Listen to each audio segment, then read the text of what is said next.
दोस्तों, सोनम और राजा रघुवंशी का केस तो आपने सुना होगा। आज सोनम ने कबूल किया कि भाई मैं खुद वहां मौजूद थी और साथ में मेरे और राजा के पहुंचने से पहले ही जिनको मैंने मारने के लिए इंगेज किया था वो ऑलरेडी पहुंचे हुए थे। अब इतना बोलना उसका ये बताता है कि मेंटली वो कितनी स्ट्रांग थी। इससे पहले आज एक और खास बात ये बोली उसने कि शादी मेरी मर्जी के खिलाफ की गई है। शादी मेरी मर्जी के खिलाफ की गई है। अब आप सोचिए, एक लड़की इतनी मेंटली स्ट्रांग है जो 4 बंदे बुला करके भारत के नॉर्थ ईस्ट तक पहुंचा सकती है। वो क्या रिश्ते के समय ना नहीं बोल सकती थी? इतना आसान काम नहीं किया गया और एक बंदे का मर्डर की पूरी तैयारी कर दी गई। उसके अलावा ये भी साजिश रच दी गई कि कोशिश ये हो कि एक और लड़की मिल जाए जिसको मरा हुआ दिखा के उसकी पहचान मिटा करके ये दिखाया जाए कि सोनम भी मर गई और एक अलग गुमनाम जिंदगी वो जी लेगी। सोचिए,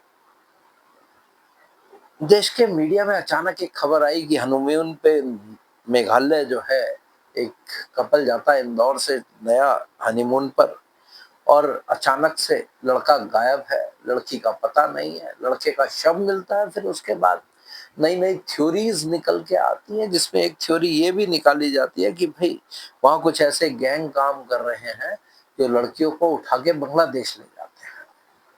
तरह तरह के सवाल उठाए गए मेघालय के ऊपर, मेघालय के लोगों के ऊपर, वहां की पुलिस के ऊपर, सुरक्षा के ऊपर। और एक लड़की के शातिर दिमाग ने ये सब कुछ कर दिया। क्या आपको इतना आसान लग रहा है? क्या ये सब कुछ मजाक हो रहा है? इतना सीधा साधा काम नहीं है, ना ही इतनी आसानी से ये हुआ है। सीधा साधा काम तो ये होता, बोल देती कि भाई मैं इससे शादी नहीं करूंगी, जो करना है कर लो। लेकिन यहाँ तो कहानी कुछ और ही नजर आ रही है। इस सब के पीछे मुझे तो ये लग रहा है कि भाई ये पूरा का पूरा षड्यंत्र रचा गया था माल हड़पने के लिए। बंदे को रास्ते से हटाया जाए, माल को हड़पा जाए और उसके बाद अपने ऐश किया जाए। और जो लड़का दिखाया जा रहा है, जिसको बता रहे हैं उसका प्रेमी, वो छपरी जैसा लड़का। ये लड़कियों को होता क्या जा रहा है? इनकी मानसिकता कहाँ जा रही है? इन्हें क्या दिखाई दे रहा है आजकल? क्या समझ में आ रहा है इन लोगों को आजकल? मुझे समझ में नहीं आ रहा। इन्हें बाइक पे बैठ के घूमना, रेस्टोरेंट में खाना, छोटे मोटे गिफ्ट लेना, कोई भी सड़क छाप तुच्छा सा लड़का इनके साथ आसानी से फ्लर्ट कर रहा है, इनके साथ खेल रहा है, इनकी जिंदगी से खेल रहा है। और ये लड़कियां इतनी आसानी से मानसिक रूप से इतनी कमजोर हो चुकी हैं कि उनकी बातों में आ रही हैं। या फिर दूसरी आप साइकोलॉजी को देखो तो इन लड़कियों को लगता है कि भाई ये शादी आदि सब बेकार की बातें हैं, ये घर वालों को तसल्ली देने के लिए कर ली, उसके बाद किसी ना किसी बहाने से लड़के से अलग होंगे। प्यार से हो जाए तो ठीक है, नहीं तो रास्ते से हटा देंगे। क्योंकि वो मूर्ख लड़के जो छपरी से दिखते हैं उन्हें और कोई रास्ता तो दिखाई देता नहीं, शॉर्टकट। तो सबसे आसान तरीका, भाई लड़की आएगी तो कुछ लेकर आएगी, जेवरात होंगे, कैश होगा, कुछ ना कुछ तो होगा। जैसा राजा रघुवंशी के केस में हुआ, वो अपनी सारी ज्वेलरी पहन के गया, अंगूठी, गले के चेन, ब्रेसलेट वगैरह सब पहन के हनीमून पे जाता है। साधारणतः हमारे घरों में ऐसा नहीं होता। साधारणतः होता है भाई हनीमून पे जा रहे हो, एक आध चीज अंगूठी अंगूठी पहन ली, बाकी वैल्यूएबल कोई मत लेके जाइए, आर्टिफिशियल ज्वेलरी रख लीजिए, इससे ज्यादा की जरूरत नहीं होती है। लेकिन उसको प्रोवोक किया गया, उसको मजबूर किया गया राजा को कि ना, आपको सब पहन के जाना है। तो ये क्या हो रहा है समाज में? ये समाज में विकृति आई कहां से? क्यों आ रही है? ये दिन पे दिन ये बढ़ती जा रही है। अभी देख रहा था महाराष्ट्र की सांगली का एक केस था, पत्नी ने सोते हुए पति को कुल्हाड़ी से मार दिया। पत्नी ने सोते हुए पति को कुल्हाड़ी से मार दिया।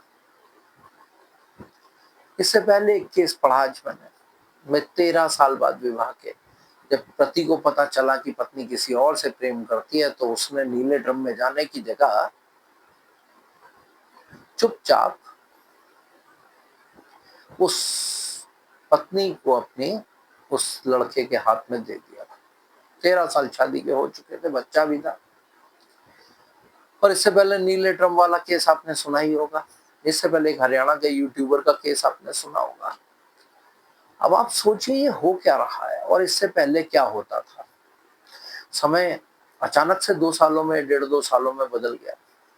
एक टाइम था जब डॉवरी डेथ की बात होती थी, ऑनर किलिंग की बात होती थी, और वो तो गायब हो गए। ऑनर क्लीनिंग तो छोड़ो, अब घर वाले कह रहे हैं भाई हम इसे जानते ही नहीं, हम इसे पहचानते ही नहीं, हम इसको अपना मानते ही नहीं। जैसा कि राजा रघुवंशी के केस में हुआ, उसका साला खुद जा रहा है उसके अंतोष्टि में, कह रहा है भैया हमारे परिवार का उससे कोई लेना देना नहीं है। लेना देना तो है भाई, क्योंकि वो घर तुम्हारा ही था, बच्ची तुम्हारी थी, परवरिश तुमने की, उस परवरिश में खोट थी, तुम उस पर ध्यान नहीं रख पाए, तो भैया लेना देना तो तुम्हारा ही होगा और किसी का नहीं हो सकता। तुम ऐसे पीछा नहीं छुड़ा सकते। समाज को तो तुम्हें ही जवाब देना पड़ेगा। संबंध विच्छेद करने से जवाब खत्म नहीं हो जाते हैं। अब सोनम खुद मौजूद थी क्या? इंदौर की क्राइम ब्रांच कह रही है सोनम वहां मौजूद थी। तो देखिए मेंटली कितनी स्ट्रांग रही होगी। राजा के शव को जब खाई में फेंका तो खुद वहां मौजूद थी। उससे पहले वीडियो में दिखाया गया कि सोनम कॉल करके लोकेशन बता रही है कि हम किधर जा रहे हैं। Ultimately mentally how strong she was. और आज कह रही है कि मेरी मर्जी के खिलाफ शादी की गई थी, इसलिए मैंने उसका मर्डर कर दिया। मजाक है क्या? आलू गोभी काट रहे हो क्या? है? इतना आसान कैसे हो सकता है? ये इतना आसान काम नहीं है, ये वेल प्लान्ड है। अब इसके पीछे सारी जायज एजेंसियां, इंदौर की आईएटीएस काम कर रही है, मेघालय की पुलिस काम कर रही है, लेकिन सबसे बड़ी समाज में समस्या आज की तारीख में आ गई है। विवाह करने से पहले अभी तक तो ये डर हुआ करता था भाई लड़की दहेज के लिए जल जाएगी, मार दी जाएगी, दहेज नहीं मिल रहा, क्या होगा परिवार में। आज की तारीख में डर बदल गया है। डर लड़के वालों को हो गया, वह हमारा लड़का जिंदा बच पाएगा, नहीं बच पाएगा। और ज्यादा होगा तो भाई वो अतुल वाला केस आपको याद होगा, तलाक का केस होगा, एल्यूमिनी की इतनी रकम मांग ली जाएगी जितनी उसकी हैसियत नहीं होगी, बच्चों को इतना टॉर्चर किया जाएगा, परिवार को इतना टॉर्चर किया जाएगा, और फेमिनिज्म के नाम पर सब उसको सपोर्ट करेंगे। मैं देख रहा था कल, 1 साल के अंदर 152 तारीख लग गई अतुल वाले केस में। बीच में उस केस को ला रहा हूँ, जरूरी है। साधारणतः आप देखते हो कि 1 साल के अंदर 5, 7, 10 तारीख लग जाएंगी, लेकिन आप सोचिए कर्नाटक से एक बंदा अपने यूपी के होम टाउन में आ रहा है 150 बार। मेंटल हैरेसमेंट किस लेवल पे ले जाके की जा रही है सोचिए। तो बंदा आत्महत्या नहीं करेगा तो क्या करेगा? एलिमनी दे दो या जान दे दो, या फिर वो तीसरा अपना लो रास्ता जो शादी के 13 साल बाद एक पति ने अपनाया कि भैया तू ले जा, मुझे ड्रम में नहीं चाहिए, मैं जी लूंगा ऐसे ही, 13 साल जी लिया बहुत है, अब इससे ज्यादा नहीं जी सकता। क्या करे इंसान? कमी कहाँ? कमी है परवरिश में, ब्रॉटअप। परिवार दूर होता जा रहा है, एक दूसरे से संबंध खत्म होते जा रहे हैं। एक कमरे में 4 लोग बैठे हैं, चारों के हाथ में 4 मोबाइल है, माता पिता अपनी समस्याओं से घिरे हुए हैं, बच्चे अपनी समस्याओं से घिरे हुए हैं। समाधान किसी के पास नहीं है समाधान, केवल एक मोबाइल के पास है। समाधान किससे ले रहे हैं भाई? एआई से समाधान ले रहे हैं। चैट जीपीटी जरा बताना हमारी समस्या का समाधान क्या होगा, कैसे होगा, हम क्या करें। वो माँ बाप जो अपनी लाइफ स्टाइल में इस कदर उलझे हुए हैं, जिन्हें लगता है कि हम अपने बच्चे को अच्छा सा अच्छा दे दें, ब्रांडेड से ब्रांडेड कपड़े दे दें, बढ़िया गाड़ी दे दें, घूमने के लिए सब कुछ दे दें, बढ़िया स्कूल कॉलेजों में पढ़ा दें, लेकिन कभी ये नहीं सोच पाते कि हम अपने बच्चों को संस्कार दे दें, हम बच्चों को अपना टाइम दे दें, हम बच्चों के साथ बैठें, उनकी समस्याओं को सुने, अपने जीवन के तजुर्बों से उनकी समस्याओं का समाधान करें। वो समय हम नहीं दे पाते। मतलब छोटी सी बात यह है कि आप हर चीज को फाइनेंशियली जोड़ के चल रहे हैं, इमोशंस गए भाड़ में। Finance is the key. समय नहीं दे पा रहे, पैसा ले ले, चल तू घूमा। बच्चों का बर्थडे नहीं मना पा रहे, बेटा तेरे लिए मैंने वो होटल बुक करा दिया, वहां अपने दोस्तों को लेके चला जा, मैं नहीं आ पाऊंगा। बच्चों का एनुअल डे पे नहीं पहुंच पा रहे, बेटा मैं नहीं आ पाऊंगा, you just enjoy it, and उसके बाद एक आफ्टर पार्टी रख देना, कोई अपने दोस्तों को ले जाना। तो यानी हर चीज की भरपाई पैसे से हो रही है। एक और प्रथा चली आ रही है भाई, अब 18 के हो गए हैं, 18th ईयर का विशाल एक पार्टी होगी, एडल्ट्री में आ रहे हैं, तो बड़े हो गए। मतलब बच्चा एडल्ट तो भैया तुम्हारा 13-14 साल में हो चुका है, जो उसे नहीं ज्ञान होना चाहिए वो मिल चुका है, लेकिन जो दुनियादारी का ज्ञान माँ बाप को देना है वो कहाँ गया? उस जिम्मेदारी से जो आप भागे हो, उसकी वजह से समाज में आज ये हाल हो रहा है। अपने आप को वेस्टर्न, एडवांस, मॉडर्न, फैशनेबल दिखाने की चाह में आप लोग अपनी जड़ों से कट गए, हम लोग अपनी जड़ों से कट गए और परिवार खत्म हो गए। सोनम जैसी पता नहीं कितनी लड़कियां समाज में आ चुकी हैं। अभी तक सोनम बेवफा हुआ करती थी, अब सोनम हत्यारी भी हो चुकी है। लेकिन इस देश में सोनम से भी बड़ी एक हत्यारन है, उसके बारे में कोई नहीं बोलता। बहुत सारे हत्याएं हुई हैं उसके परिवार में, उस पर कोई नहीं बोलता, मैं भी नहीं बोलूंगा, मैं क्यों बोलूं। तो समस्या ये है कि भैया वो राज कुशवाहा, देखा वो छपरी साहब, ऐसा लग रहा था सोनम के कम से कम 10-15 साल बड़ा हो। शक्ल देख लो तो साला कान पे चपाट मारने का मन करे, ऐसे छपरी छपरी लड़कों के साथ लड़कियां घूम रही हैं। हालात ऐसे हो चुके हैं कि ना शक्ल से मतलब, ना सूरत से मतलब, ना परिवार से मतलब, ना परिवार की इज्जत से मतलब, सब जाए चूल्हे में। साला हमें अपना जो दिल कहेगा वो करना है, और ये दिल का क्या, साला 4 दिन बाद पलट जाएगा, बदल जाएगा, फिर क्या करोगे?